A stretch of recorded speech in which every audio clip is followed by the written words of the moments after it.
The 45th book that I read in 2024 was a Great Courses on a History of Eastern Europe. So I listened to this, I didn't read it. It's about a 12-hour listen, and the lecture is, I'm going to butcher this name, Vejas, Liulevicius, or Liulevicius, maybe. Excellent lecture. I learned so much. When I was in undergrad for a history class, if it was like at night and it would be 3 hours long, we would focus about 30 minutes on Austria-Hungary and 30 minutes on Germany or Prussia and 30 minutes on Russia, 30 minutes on France, 30 minutes on Britain, and then 30 minutes on all the other countries. And so I really got shortchanged as far as like any other nation went. Well, I feel pretty well versed in German history and pretty well versed in French history, at least in the last couple hundred years. I know very little about Eastern Europe, very little about Eastern Europe. This probably quadrupled my knowledge of the history of Eastern Europe. So really, really good book.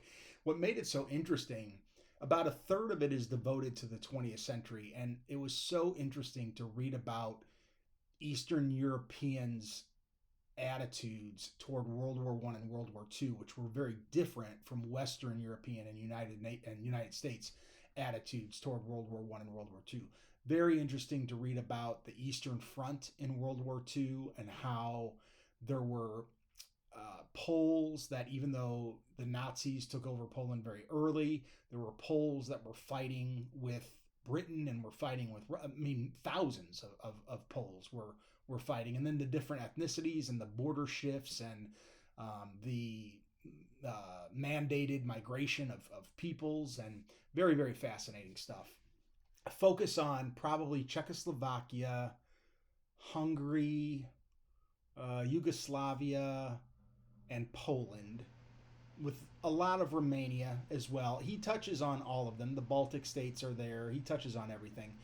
It really got interesting when the Soviet Union in 1989, when the wall falls, the Soviet Union falls subsequently, and the dissolution of many of the countries that had been formed by the Treaty of Versailles in after World War One. Really interesting to see how self-determination played out in Eastern Europe versus the way it didn't need to play out in Western Europe, because you didn't have those same ethnic clashes that you had in Eastern Europe. And very interesting to see the Soviet Union's influence on Eastern Europe. One thing this lecture did for me that I really appreciate is I have been reading about Tito, the dictator of Yugoslavia, probably since middle school. He would always get like a sentence or a short paragraph in our textbooks, and that went through college. And this lecture really helped me understand how Tito was able to take Yugoslavia and stand up to the Soviet Union when all of the other countries had to capitulate, and Yugoslavia was able to sort of brand its own form of communism and be a rogue state behind the Iron Curtain. Still behind the Iron Curtain, but I now understand a lot more about Tito and about his cult of personality and about the power that he yielded.